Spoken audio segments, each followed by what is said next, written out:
LG साहब तो आपकी बहुत तारीफ करते हैं। तो मैं उम्मीद करूंगी कि मेरे काम की वजह से आम आदमी पार्टी को वोट देंगे इस बार। इस चुनाव में खास तौर से जब चुनाव की पूरी रंगत पे आ चुका है। रज्जो, तू यहाँ? तू आज काम पे भी नहीं आई? आज मन्नू की स्कूल की बस लग गई है ना, इसलिए इसको छोड़ने आई थी। स्कूल की बस? पर तेरा मनु तो सरकारी स्कूल में पढ़ता है ना? हाँ जी दीदी, अब सरकारी स्कूलों में 200 बसें चल पड़ेंगी, जिसका फायदा मेरे मन्नू जैसे 10,000 बच्चों को होगा। सरकारी स्कूलों ਨੂੰ भी बहुत शानदार ਬੱਸਾਂ ਅਸੀਂ ਦੇਵਾਂਗੇ। ਪਹਿਲੇ ਬੈਚ ਵਾਸਤੇ 20,000 ਬੱਚੇ ਦਾ ਅਸੀਂ ਪ੍ਰਬੰਧ ਕਰ ਰਹੇ ਹਾਂ। तो आपको क्या लगता है कि क्या सबसे बड़ी चुनौती आम आदमी पार्टी के सामने है? जो हमारे सामने चुनाव लड़ रहे हैं उनके पास अनलिमिटेड रिसोर्सेज हैं, उनके पास केंद्र सरकार की सारी एजेंसीज हैं। वो चुनाव के बीचों बीच अरविंद केजरीवाल जी को प्रोसिक्यूशन सैंक्शन देते हैं, मनीष सिसोदिया जी को प्रोसिक्यूशन सैंक्शन देते हैं। उनके पास ऐसा लगता है पूरी इलेक्टोरल मशीनरी है कि प्रवेश वर्मा जी पैसे बांट रहे हैं, जूते बांट रहे हैं, गोल्ड चेन बांट रहे हैं, बेडशीट बांट रहे हैं, लेकिन उन पर कोई एक्शन नहीं हो रहा है। उनके पास इतनी मनी पावर है। आज आप कोई भी मीडियम उठा के देख लीजिए, आप सड़कों पे जाइए तो होर्डिंग्स देखिए, एफएम ऑन करिए तो एड्स देखिए, फ़ोन खोलिए तो कोई भी वेबसाइट देखिए। मुझे लगता है कि जितना सारा पैसा हम पूरे चुनाव में खर्च करते हैं, भारतीय जनता पार्टी एक दिन में खर्च कर देती है। तो ये तो सच्चाई है कि जितना मनी पावर उनके पास है, जितना मसल पावर उनके पास है, वो आम आदमी पार्टी के पास नहीं है। ये तो है ही चैलेंज।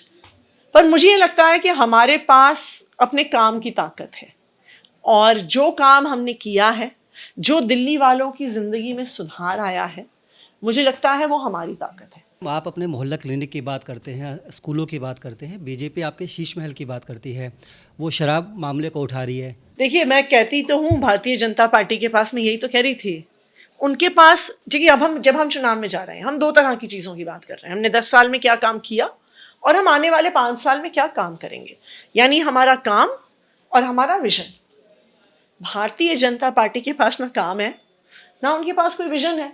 उनके पास एक ही काम है, सुबह एक प्रेस कॉन्फ्रेंस करके अरविंद केजरीवाल जी को गाली दो, दोपहर को दूसरी प्रेस कॉन्फ्रेंस करके आतिशी को गाली दो, फिर तीसरी प्रेस कॉन्फ्रेंस में फिर से अरविंद केजरीवाल जी को गाली दो, शाम को 6 बजे टीवी शो पे जाके अरविंद केजरीवाल जी को गाली दो। और करते क्या है वो?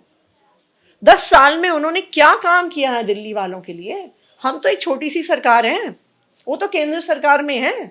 वो आंध्र प्रदेश को हजारों करोड़ का पैकेज देते हैं, बिहार को हजारों करोड़ का पैकेज देते हैं, और दिल्ली में 10 साल के बाद प्रधानमंत्री जी 3 कॉलेज का शिलान्यास करके गए हैं। वो भी शिलान्यास, उद्घाटन नहीं किया उन्होंने। आज तो पहला पत्थर रखा है, 2-3 साल में कॉलेज बनेगा, 2-3 साल में उसमें टीचर आएंगे। तो 10 साल में आपने दिल्ली वालों के लिए कोई काम ही नहीं किया, और ना ही आप कोई विजन सामने रख रहे हैं। आम आदमी पार्टी आके बता रही है कि आप हमें चुन के लेके आए तो हम महिलाओं के लिए ये करेंगे, हम स्टूडेंट्स के लिए ये करेंगे। तो हम अपना पूरा विजन रख रहे हैं हम अपना पूरा विजन रख रहे हैं। भारतीय जनता पार्टी क्या कर रही है? सुबह गाली, दोपहर को गाली, शाम को गाली, रात को गाली।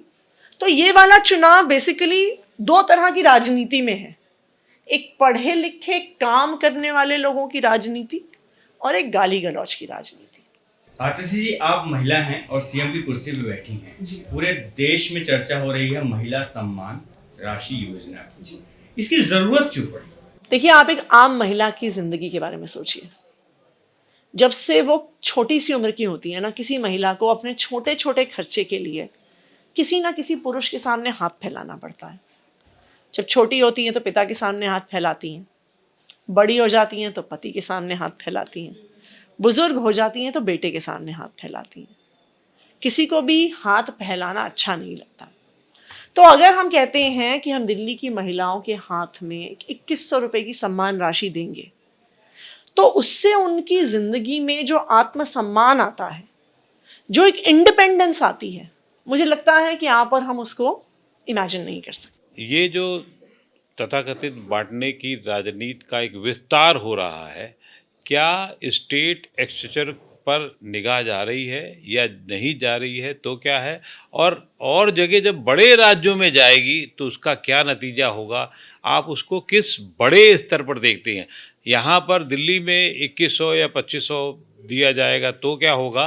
और यही अगर यूपी, पश्चिम बंगाल आदि राज्यों में होगा तो क्या होगा स्टेट एक्सचेंजर को देखते हुए?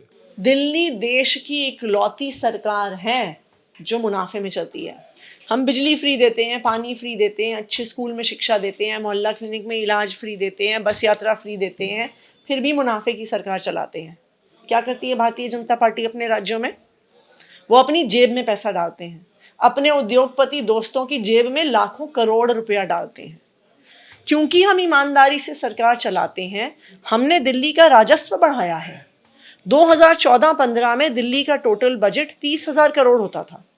इस साल दिल्ली का बजट 77,000 करोड़ है, यानी 2.5 गुना इंक्रीज दिल्ली के बजट में हुआ है। जब दिल्ली को केंद्र सरकार से 1 रुपया नहीं मिलता, दिल्ली वाले 2 लाख करोड़ का इनकम टैक्स देते हैं और केंद्र सरकार हमें उसमें से कितना हिस्सा देती है? 0। केंद्र सरकार से एक चवन्नी ना लेने के बावजूद भी अरविंद केजरीवाल जी की आम आदमी पार्टी की सरकार ने दिल्ली के लोगों को डिलीवर करके दिखाया है और एक मुनाफे की सरकार चला के दिखाया है।